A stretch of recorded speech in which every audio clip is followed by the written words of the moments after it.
I'm Dr. Scott Lyons, and you're watching or listening to The Gently Used Human. Have you ever wondered how art can stir revolution and change, or how the art of drag transcends the bounds of entertainment to become a profound reflection on our humanity? Well, today I'm joined by the incomparable Peppermint, a trailblazing icon whose journey from the stages of New York City nightclubs to the bright lights of Broadway and the fierce competition of RuPaul's Drag Race has not only entertained millions, but also paved the way for open conversations about the transgender experience and activism within the LGBTQ+ community. More than a performer, Peppermint embodies courage and authenticity, using her platform to challenge misconceptions, advocate for equality, and inspire a generation. In this conversation, we delve into the intersections of art and activism, exploring how Peppermint's work in the entertainment industry serves as a vehicle for change. We'll discuss the evolution of nightlife and its role in shaping LGBTQ+ culture, the mainstream acceptance of drag and its implications, and the concerning rise of anti-drag legislation. But it's not just about the challenges Peppermint has faced and is working towards changing. It's also about the triumphs, the joy of self-acceptance, and the power of community. Prepare to be inspired by Peppermint's story of transformation, resistance, and the art of turning personal trials into powerful messages of acceptance and change. It's going to be a powerful, enlightening, and undeniably fabulous episode that you don't want to miss. Let's get this party started. Peppermint, my love, welcome to The Gently Used Human. It is such a pleasure to have you. You are a fucking icon. Can we just have a moment for that? I mean, a fucking icon. Thank you. Oh my gosh, what a warm welcome. I love it. I'll have to come here every morning. Every morning, love. I got it. I mean, you have done everything under the fucking sun. You've done RuPaul's Drag Race, you've done Broadway, you've done albums, you're an actress, you're a singer, dancer, you've done movies, TV show, comedy. I'm running out of breath just trying to name all the shit you've done. You're like an iconic figure in the queer nightlife. You're ACLU's first ever artist ambassador for trans justice. What the fuck haven't you done, love? I don't know. I haven't gone to the moon, and I haven't gotten married. I'm still waiting. I'm still a single lady putting a ring on it. Should we work on that today? Should this become like a dating show? Yes, we shall. Instantly. Boom. Instantly. Y'all, this podcast is now just a dating show, and we got some callers. Call in. We're going to get you hooked up. Yeah. We're going to get a ring on that fucking finger. That's right. Now, I met you when I was a young drag queen 18 years ago? I don't know. Like when you were like 6. Don't worry about it. There was you used to perform at this like restaurant cafe on like 15th at 8th Avenue and 15th Street. It was one of the many places you used to perform in the city. Was it on the avenue or on the street? On the avenue. I think it was 9th Avenue. Yeah. Yeah, because it was like on Sundays. Oh. And it wasn't 24th Street? It might have been. I get my New York City mixed up all the time. Well, what were we doing? Was there a drag show? What was happening? You were definitely singing. Could it have been karaoke? Did we go to karaoke together 15 years ago? No. I don't know. Oh, God. I hosted karaoke. I know you did. Because I came to a bunch of your stuff. And there was a place on 21st Street. Yeah. That was closer to 5th Avenue, so that probably wasn't it.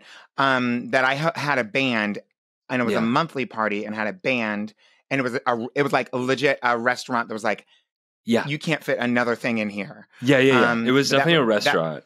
So there was that, and then I did. I don't remember all the places that I worked, but there was another place. I used to do bingo at a place called The View, and there was that was on 8th Avenue and 22nd Street. Anyway, I worked all over the damn place. I know but there's a place that Candace Kane used to work that I think I took over after she left to move to LA around 2004, 5, 6. That I took over. Anyway. I mean, you have been working the nightlife. You've been working your ass off for a long fucking time. I mean, since, I have. Again, it's been since you were over like 20 5 or years. 6. Yeah.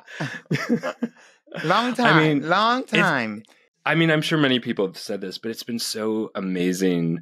Back in the early days in New York City, when I would see you perform, to see your evolution, so many evolutions. Wow. And it's like, thank you. It's such a, like, even though I don't know you, like, it was such like a fun thing to watch. I mean, like, seeing you on television and movies, and like, it was like my hometown love of New York City. Well, it's great to be able to do all those things. And honestly, I never thought, when I started doing drag in New York, I never thought that, obviously I had hopes and dreams, but I never really, I didn't envision my life this way, that I'd be like right now. Obviously, people know me mostly from doing shows like RuPaul's Drag Race. And, I say once a queen, always a queen. But most of the work that I do is as an actress these days. Yeah. And, which I'm really proud of. And unbeknownst to a lot of people, that was really what I went to college for. That's what my formal education is musical theater performance and acting. And so, but I just thought I'd never be able to do that, because back then in the 90s, nobody was doing that. Nobody like me was doing that for real.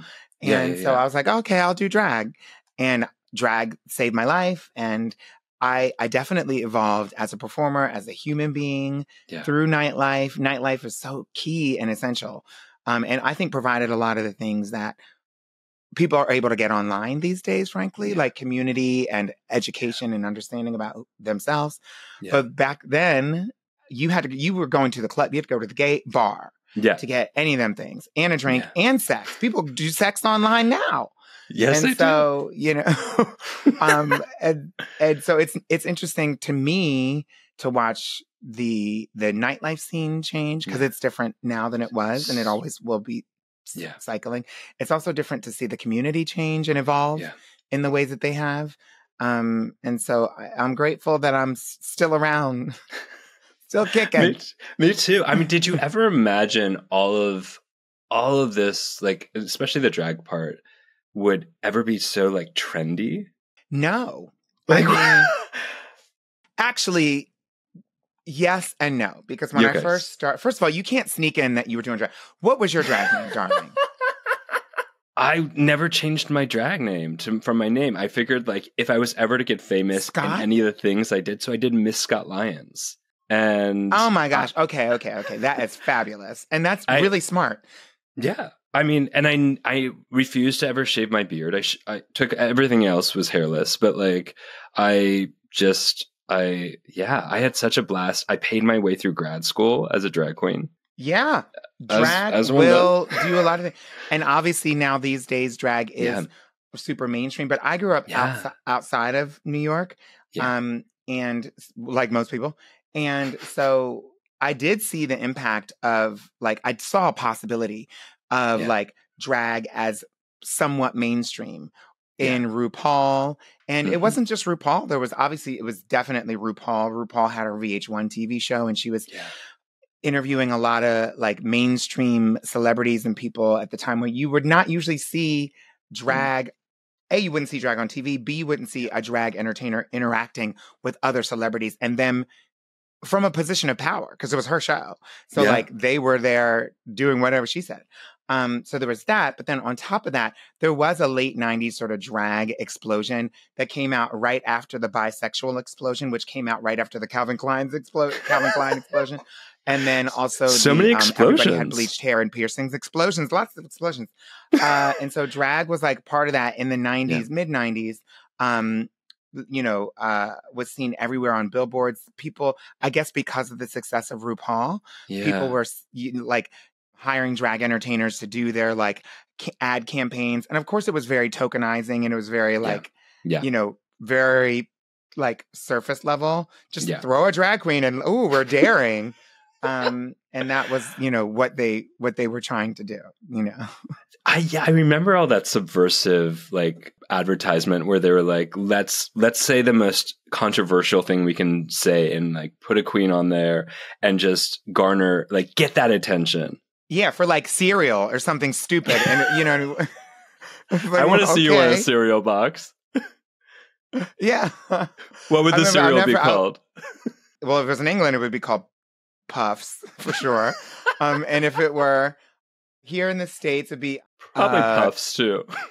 Probably Puffs, but something with Fruity Nut Surprise is what it would be called. Fruity Nut Surprise. My favorite cereal. You got to get on that. I would see a lot of people buy that. I'd buy it. If I wasn't buying it, I would sell it. I think this is your new brand expansion. You're welcome. Darling, Fruity Nut Surprise by Peppermint. So the 90s explosion, among the hair explosion, the drag explosion, yes. And then did it like go back under? Like what was the... It did. I think, yes, it did.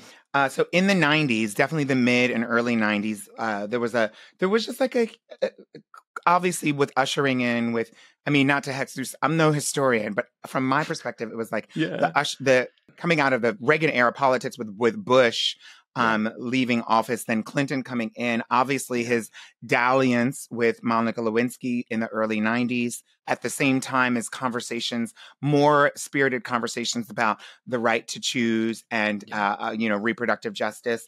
All this was in early 90s. Like the campaign was in the 91, campaign was in 91, then voting was in 92, which was around the same time as RuPaul's Supermodel, which is around the time of like, you know, the MTV's The Real World was a thing, which really, really like MTV went from just showing music videos to really having reality TV be a part of their thing. And they had a lot to say with shows like The Real World, introducing the first ever out bisexual persona on national television in Norm, who was in season 1. Then they obviously would do sort of provocative, evocative casting on Real World up until probably like Las Vegas. And then it was all downhill. Very extremely subtle shade there. So like they were on the pendulum was swinging as it always does. And so it swung in the 90s. And then, you know, like suddenly we had these movies in the late 90s, like, you know, Wild Things and like, you know, Threesome and like all these movies that a storyline of people being like bisexual and kind of swinging with each other was a thing. So like sexuality took a huge explosion. And obviously when it's a lot more, when the tone is a lot more accepting in that way, then drag is just not seen as something that's very like controversial or adversarial, let's say. Yeah. And so companies were like hiring drag entertainers and slapping them on their, probably a lot of right-wing things were too. Like they were just like putting drag on everything. And then in the early 2000s, certainly after with Bush, again, they a whole nother era of like sort of conservatism and family values came in when they were like sort of debating, you know, marriage equality in the early 2000s. That all kind of made people kind of go back into not the closet, but like sort of like let's all fit in with mainstream. Yeah. And so it did seem to swing back a little bit. Now the pendulum is swinging like it hasn't even. It's like going like this. It's like it's like simultaneously, you know, right wing and left wing at the same time. You know, everyone is going to a fucking Sunday brunch. It's wild. A drag brunch. I want to take a moment to give a loud shout out to the Embodies Lab, which is one of the most incredible resources for body-based and somatic therapies. This show is all about healing, and the Embodies Lab does exactly that.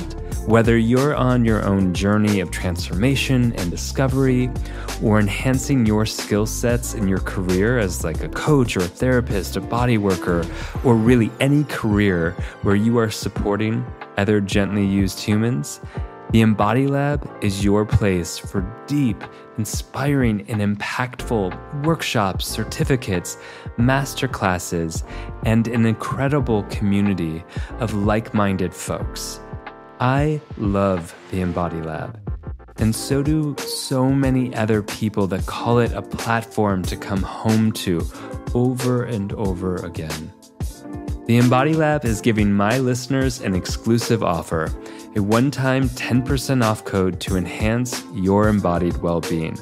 All you have to do is go to theembodylab.com and use the code GentlyUse10 at checkout.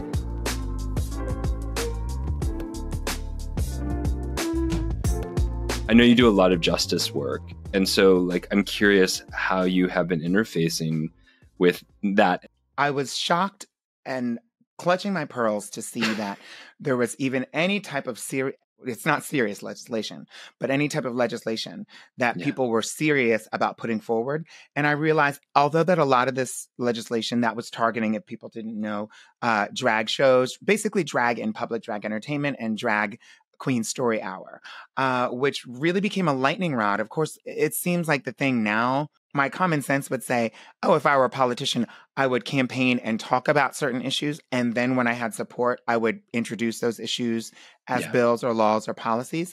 But what we were seeing is elected officials were doing the exact opposite. They were these proponents of these drag bans and trans bans, and there's a whole lot we can talk about. But these drag ban proposals were being introduced to make the headlines legislatively on paper. And if you actually go and read through, and I have had the opportunity, anybody can read the bills, they're public record, but in connection with attorneys, because they are written in some type of legalese, but I do work closely with the ACLU, obviously. And so I had the opportunity to speak to a lot of the attorneys that are going and actually filing briefs and arguing in court against these bills, which are not constitutional. They are, they do strike against free speech and freedom of expression when it comes to targeting drag entertainers and the businesses that hire them, and basically levying fines on drag entertainers, obviously with the threat of arrest or any type of, legal action for people who hire drag entertainers or hold drag shows that are anywhere in the same city as a child. And it's this is just ridiculous. Of course, I'm exaggerating. That's not what they were saying, but they were, basically trying to criminalize and drag performance and the notion that drag entertainment could be around children and sort of separating drag from family and saying that drag was inherently extremely sexual, inherently lewd, and sort of deputizing individuals. I can't really speak very much on the legal side of it, but as a drag entertainer who had the eye of people in the ACLU, I was able to see that a lot of these issues, they didn't pass. The laws that they tried to enact didn't pass. They do reintroduce a lot of them, some of them in various states in various forms, but it's just a way to keep the conversation about targeting trans people alive. And so what they do is they tied drag to trans by talking about gender ideology and saying that the drag queens are trying to educate your children and make them trans, which is two completely different things. Drag as a profession and trans identity are different things. Clearly they're related because they have to do with human beings that are challenging gender norms. But we could say that about a woman who's a supermodel who's wearing a suit. You could say the same thing about sort of challenging gender norms through performance. Certainly you can say the same thing about, pop stars who are, doing twerking on stage. And so in terms of being overtly sexual in their eyes, they failed at passing these drag laws, but what they did succeed in is getting everyone up in arms about gender ideology and what they're calling gender ideology. They're calling an effort to make all the children in the transgender just through the sheer existence and exposure to different sexualities, different genders. And the thing that's upsetting to me is that the same exact architect behind, because there's a plan, there was a playbook. They actually distributed a playbook that said, first we have to attack this, then we have to do that, then we have to call it this, then we have to do that, and then we have to attack that. And basically what they do is they take something that they take something that is innocent and they blow it out of proportion and they label everything that they don't like. They say, what do we want to get rid of? Let's say coffee. We want to get rid of coffee shops. Okay.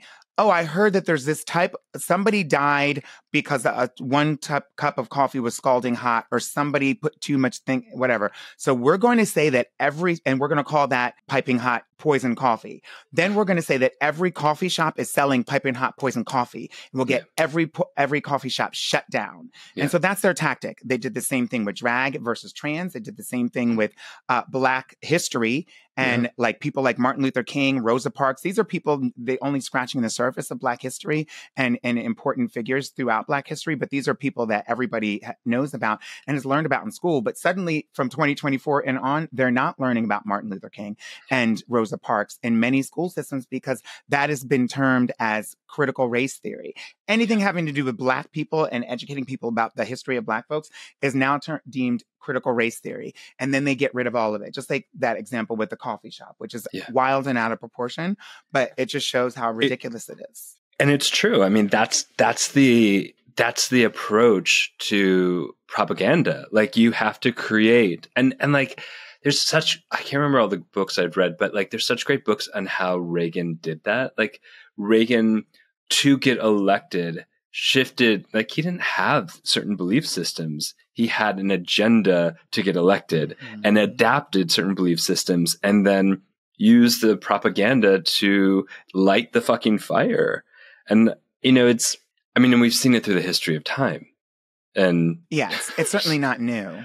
No, but to see it to see it used in this way where it's just like so blatantly fucking obvious. I think listeners here and viewers should watch a movie and support a movie, in my opinion, that really, I already had an opinion about a lot of these things.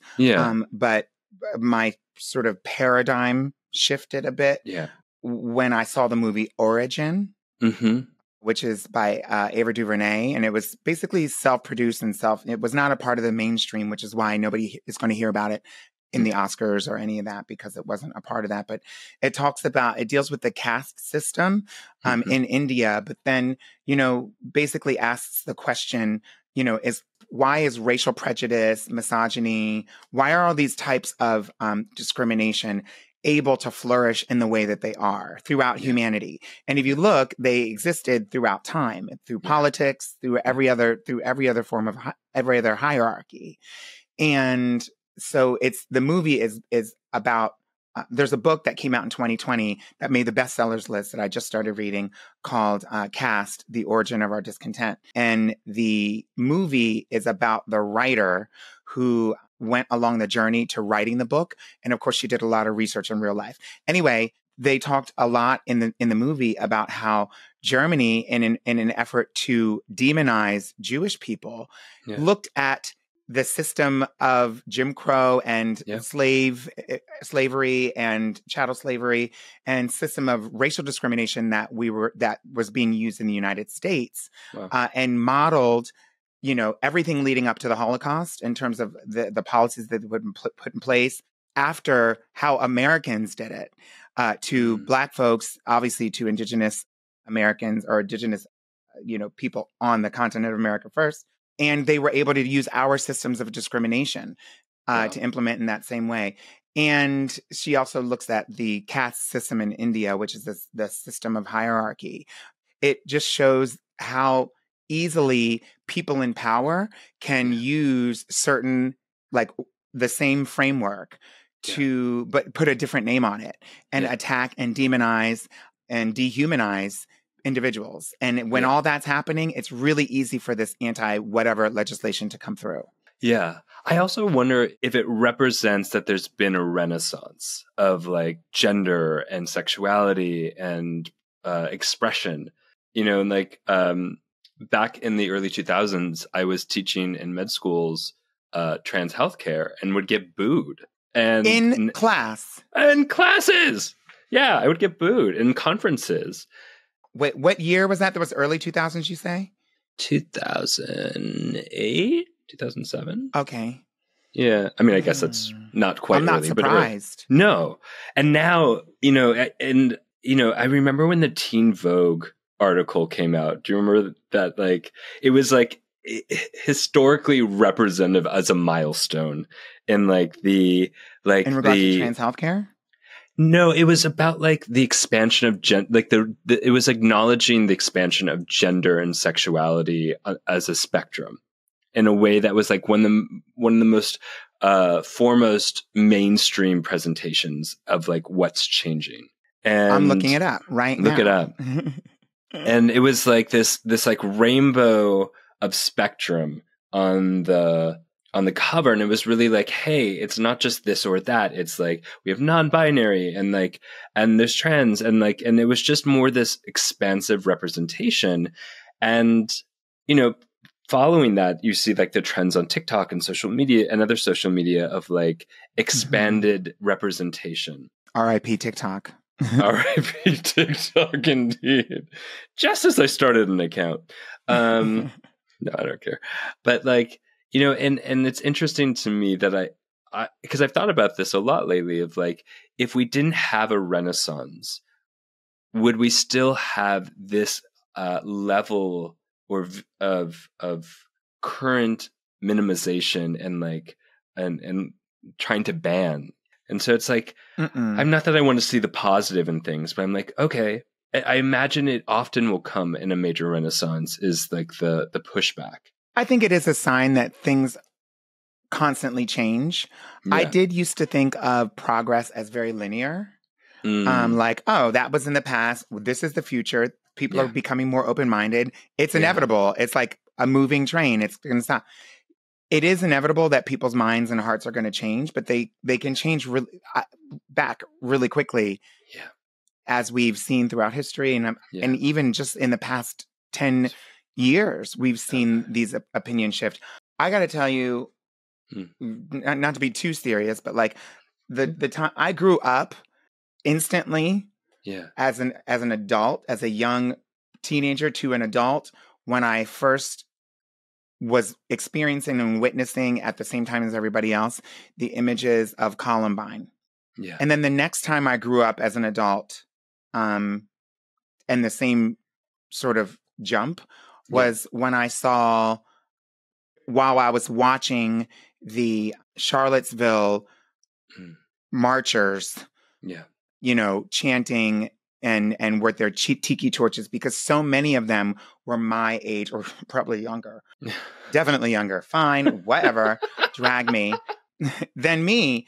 And it was disconcerting because up until 2010, 12, 13, I thought, oh, the people who are like overtly misogynist, anti-Semitic, racist, things like that, those people, those are grandma, grandpa. And they're gonna, let them alone. No, it's not just grandma and grandpa. We're seeing, we were seeing these incels and all these different people sort of grasp onto this ideology.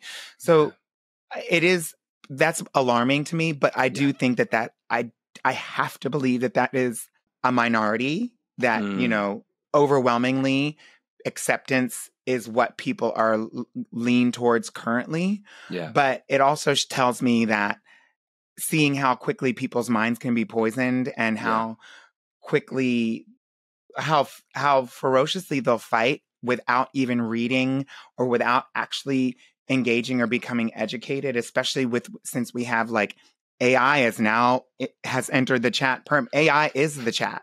Yeah. And can be used in nefarious ways. It just tells me that we can't take our eyes off the road. We have to keep, focused on it and understand that we have to constantly present ideas and examples of why connecting with each other's humanity is important and why we should see each other as fully fleshed out human beings who have the same needs and the same wants. And that although we don't agree maybe politically on one thing or the other, that, the people who are in marginalized groups, people who are, sort of have the least among us, are deserving of a seat at the table and a voice and not to be demonized. Yeah. Preach, love. I mean, I hear that. Like the things that wake us up to the core. I mean, how long have you been in New York? Since 1998. Yeah. Okay. And I mean, same for me, although I've left since then.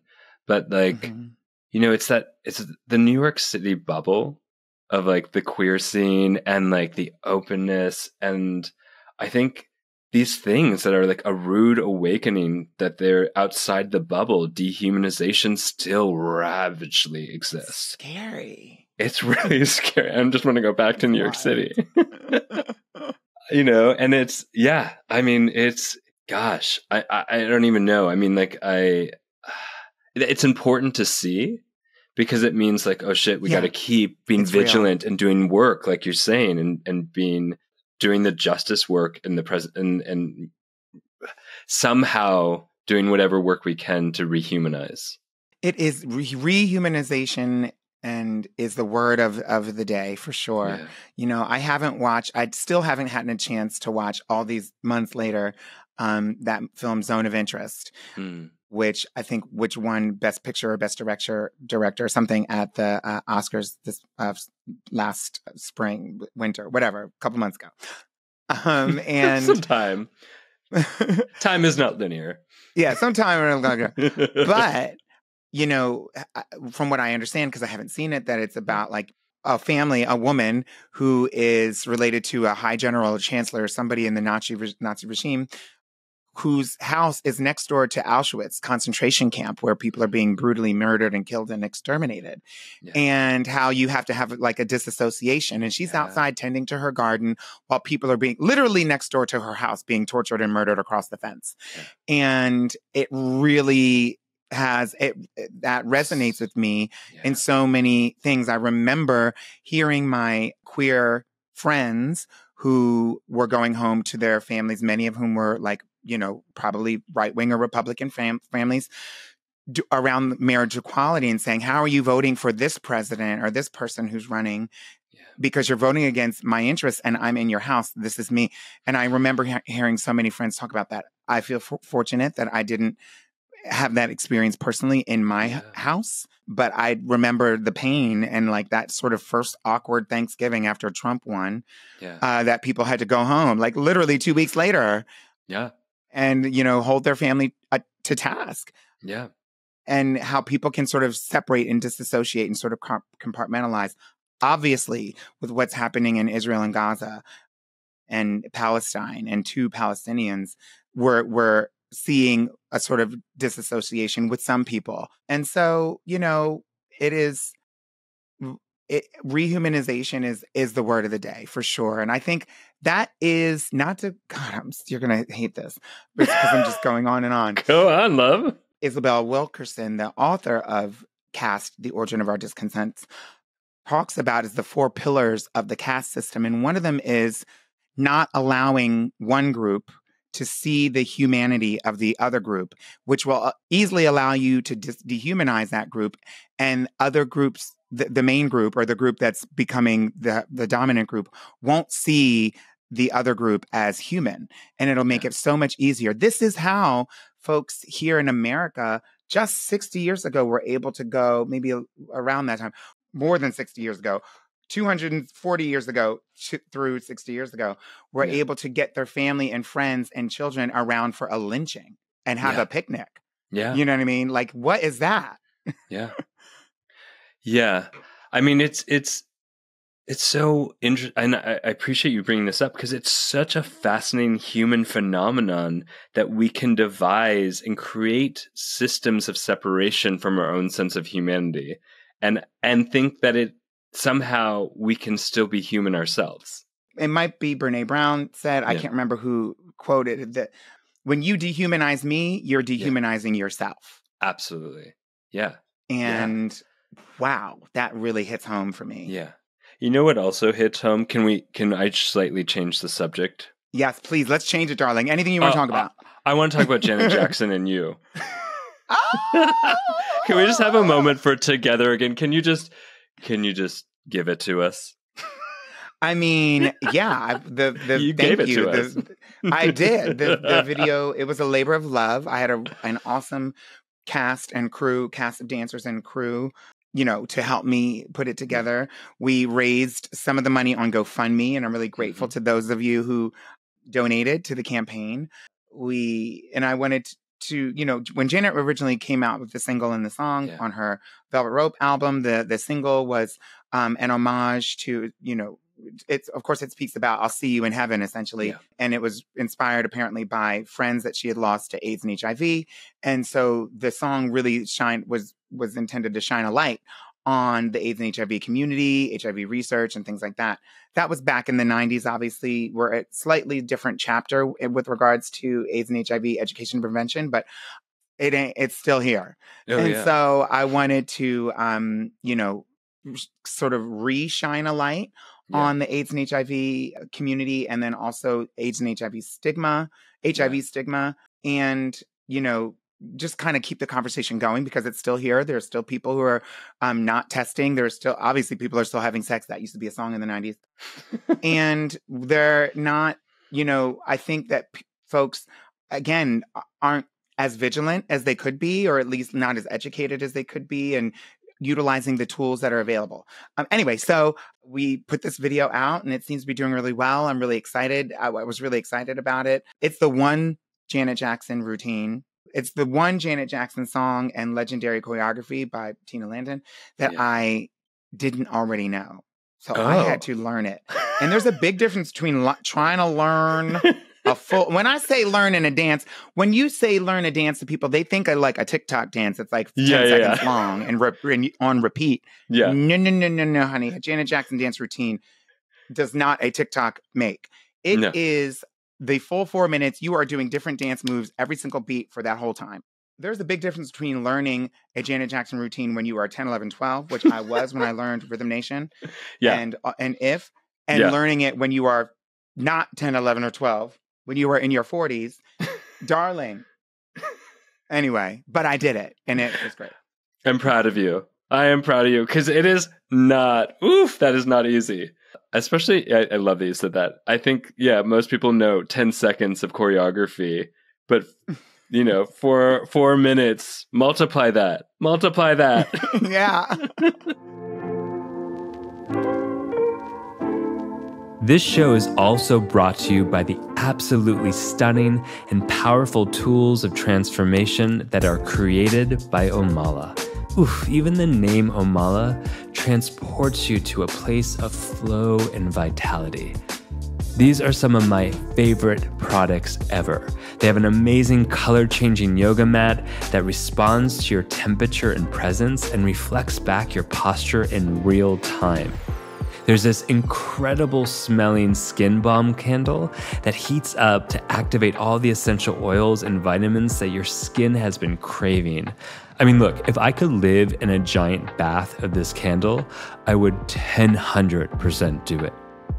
They also have these journals that lead you into profound insight, and then you get to plant those journals to create a stunning flower garden. What? I mean, if that's not deep and inventive, I don't know what is. If you're someone who desires to live a luxurious flow of life and who believes in transformative wellness, then you have to check out Omala. Omala is giving my listeners an exclusive discount to treat yourself to something that is as special as you, boo. All you have to do is go to omala.com, that's OMALA.com, and use the code DrScott10 at checkout. And a portion of every purchase goes to an incredible charity. You got this. I have this vague memory. Did you do a music video with like her name? I know you did. Sherry Vine. Sherry Vine. How did you know I was going to say that? I don't know. You're also a psychic? Should I add that to your fucking bio? I remember I used to do a bingo with Sherry back in the day. Oh my God. Yeah. What was it the Beyonce and Lady Gaga video? Was that Sherry and I have several parodies that we've done together. Yeah. She is a queen of parodies. I know. And so she has probably 100, and she maybe more. And she did Lady Gaga's. Her first big one was Lady Gaga's Bad Romance. Yeah. And then she ended up doing a bunch of other Lady Gaga songs and parodies. For a while, she was like a Lady Gaga parody impersonator. Yeah. And so she brought me in for the first one that she and I did together, which was Telephone. And so we did Telephone together. It went viral by those standards. We got 1 million hits or views on YouTube in like no time. And then we were like 900,999, whatever views. And then YouTube took the video down because of copyright infringement. And we're like, thanks, Lady Gaga. It's probably Beyonce. Who knows? And so then we had to put it back up. And thankfully now we're like at almost at 1 million. But ooh, that got us, that burned our brain. We're definitely at over 1 million because now it's on more than one account. And people have put it on their own account. So like across the whole sphere, it's probably got a few million views. Yeah. But that was the big moment. Wow. I had no idea it got taken down too. Oof. They got us, honey. They got you. Oh, I'm shedding a tear for that right now. But I'm glad it's back up. That was iconic. It's back up, yeah. It's now flooding back in as you're describing it, how iconic that video was. So it was only iconic because, I mean, I can't say it was only, but we have a lot. Of course, we have Gaga and Beyonce to thank for their iconic video. And so it made it very easy for us to like put things to it. I wrote my verse in like, I don't know, a minute. And you can't tell people that. You have to make it sound a little harder for those of us who are not as talented. You're like, tell us it was a struggle for a week. It was like 5 minutes. Shut up. That's delightful. Good for you for writing. That's amazing. Yeah. I mean that I haven't like, are you still making like parody videos? Like, are you just doing the serious stuff? I mostly do the serious stuff these days. And I guess, I don't really. I did a couple of parodies. I did a Beyonce parody. Yeah. And I did a Azalea Banks parody. 212. And so I did a few parodies on my own. Yeah. And I got back together with Sherry Vine and did a couple of parodies. Our most recent one was, I think, It's Raining Men. Okay. That was just a couple of years ago. Yeah. And so, I'm never like, once a queen, always a queen. So I'm not against it, but I just, at a time I realized, you know what, I have a voice with, and a platform. Yeah. And it's important, and people are not educated about trans issues. So like, let me just try to do it through my music. Yeah. Let's talk about it. And in addition to other ways. Yeah. So, I mean, where do you find we are right now in terms of trans rights and trans justice? We are between a rock and a hard place.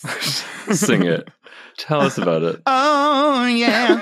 I think we're in a good place in terms of people's instincts to be supportive and open-minded when it comes to trans issues. Yeah. But we are, with increased visibility comes increased attacks. We've seen this with everything, which is kind of points to what you were talking about with like, sort of a renaissance where there's so much sort of progressiveness happening. And then, of course, the pendulum swings back. Yeah. But what feels kind of grotesque about it is there was a more serious and like genuine effort to create, it was insidious, but there was a genuine and serious effort to sort of create these campaigns of misinformation back in the day where they would build a whole thing about it. And so it felt like they really believed it. So it was convincing. Yeah. These days, it's just like, they're literally saying, they're saying one thing and doing the other, like almost in the same video clip. Yeah. They're like, don't drink liquid. It's going to kill you. Buy my liquid. And it's like, what is going on? It just feels so, Can we just have a moment for those who aren't watching? Peppermint just like did that in the sexiest way possible, and I would buy that water. That's the fucked up shit. That's the fucked up shit with you. Work, honey, work.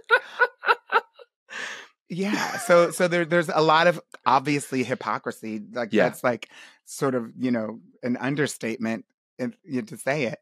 But just like, politicians, I'm not sex shaming at all, but politicians saying, going after people and saying that we want to protect the children and saying that drag should not be performed in the vicinity of children. Some of those same politicians one of them in particular being caught giving a blowjob at a Broadway show where there are children present in the audience.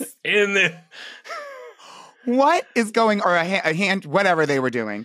Yeah. Sucking something, sucking.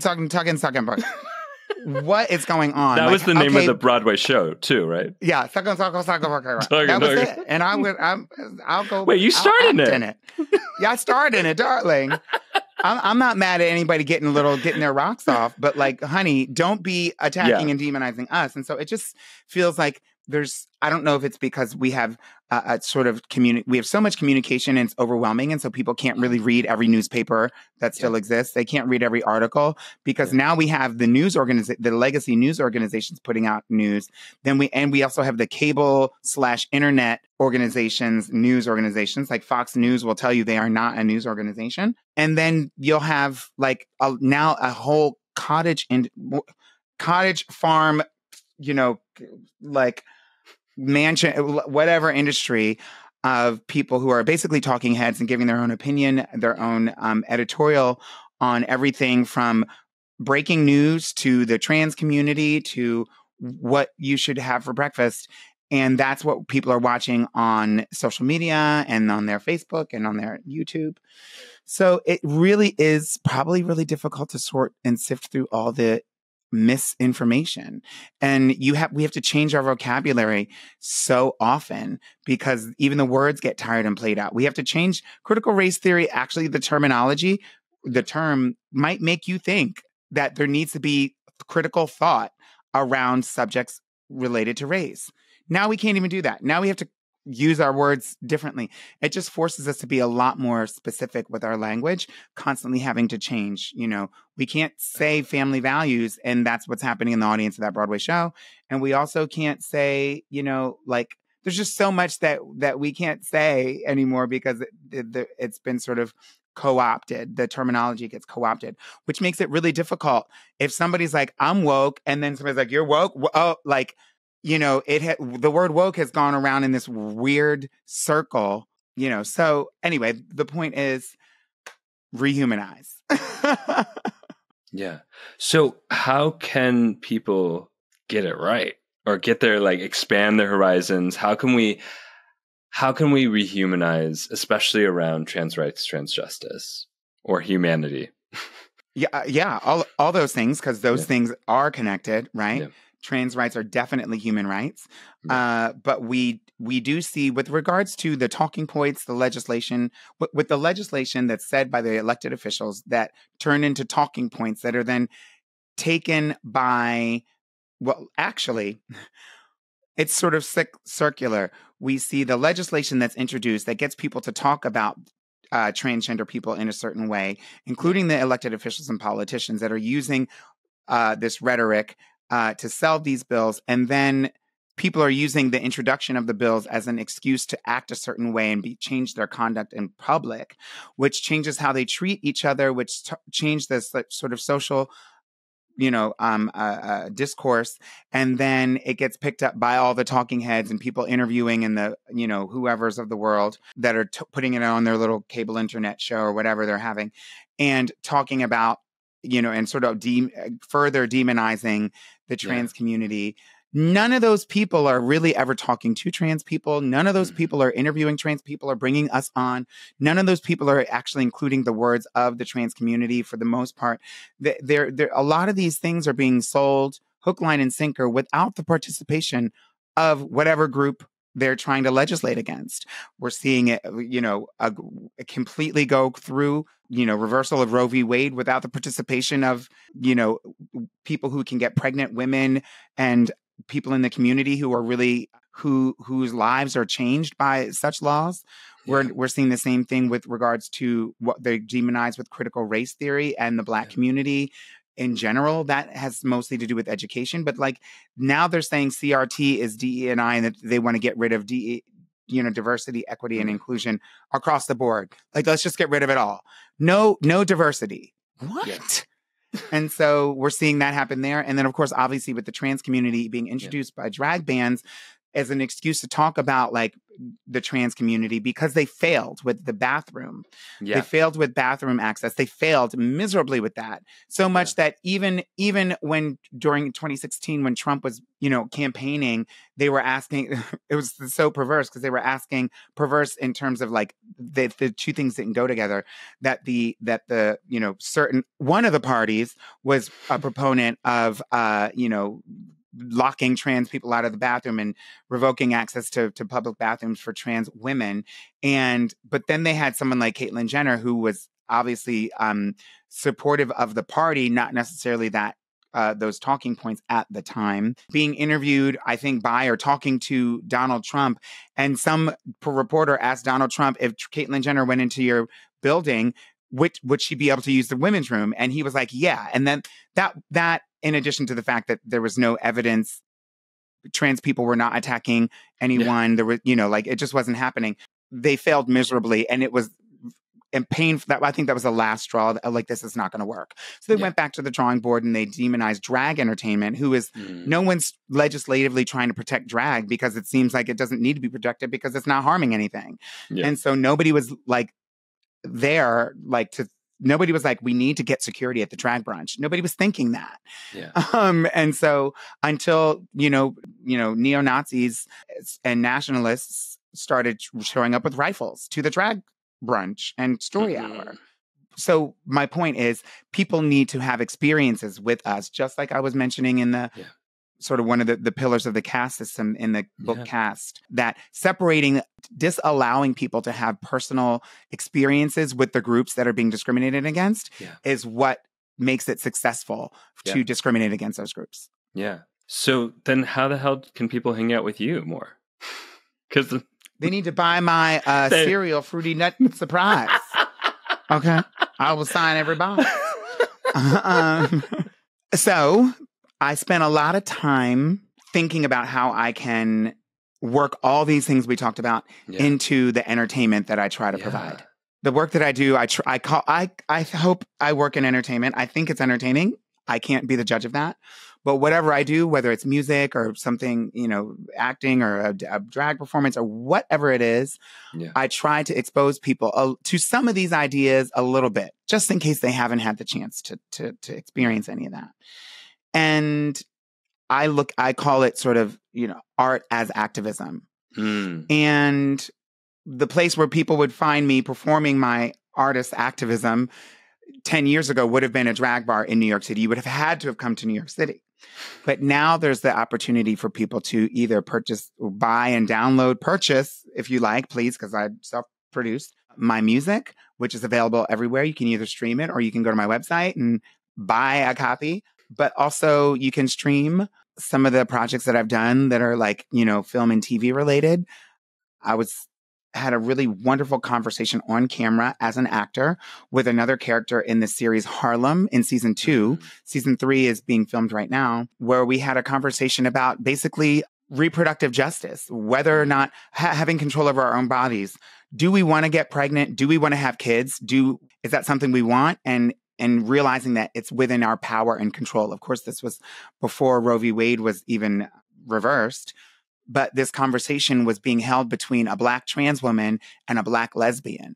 And that's not something we often see. We're related. And so the context was two cousins, both queer, one trans, one a lesbian, saying typically and traditionally, if you're queer, that means the end of the family bloodline. You're not having any kids. You're not getting married. You're not producing any offspring.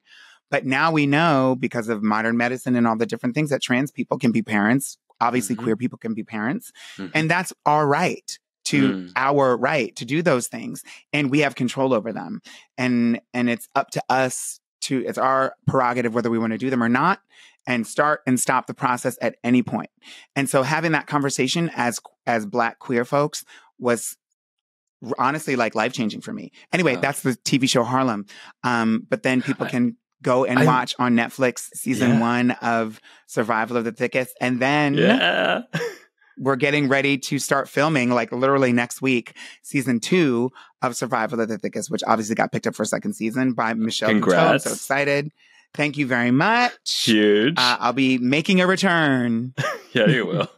I have to say, like, as we come to landing, like, how amazing is it? We started the conversation with talking about like the episode of like, or the Real World where they had a bi person on, and like that was huge. And now to have you in this conversation in the show Harlem, like that to see the progression of visibility and allow so many folks around, especially North America, but the world, to have access to these conversations, which would have otherwise been invisible, is just so amazing. It does justice twofold. Yeah. Yeah. It does justice to the queer community for allowing people in the queer community to see themselves reflected, and representation matters. And then it also does justice to people who aren't a part of the queer community, so that they can see what other types of humans exist. And these are the types of people that inevitably at one point or another you will come in contact with, you may have to work with, you may have to interact with, and you might even give birth to one of these queer people, human beings. Or they may have given birth to you. And so, obviously as your parent, like that would be weird if they were younger. Anyway, the point is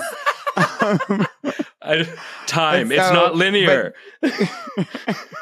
It's not linear. That's the point. Yeah. Rehumanize. It's a whole nother meaning to rehumanize. I love it. Peppermint, thank you for being on the Gently Used Human. I have so much love for you, and thank you for all the incredible work you're doing for so many people out there to feel seen and heard, and for spreading the humanity that we so desperately need in the world. So thank you, my love. Thank you, Dr. Lyons. My pleasure. And thank you all for tuning in to the Gently Used Human. Thank you for listening to the Gently Used Human podcast with Dr. Scott Lyons and friends. Visit gentlyused.com for fun extras, including submitting your questions for advice from a Midwestern mom. And don't forget to spill the tea and gossip about the show with all your friends and frenemies. And you know what? Show us some love by giving us 5 stars and leaving a review in your favorite apps. This helps us connect with all the other gently used humans out there. Oh, and by the way, you look fierce today.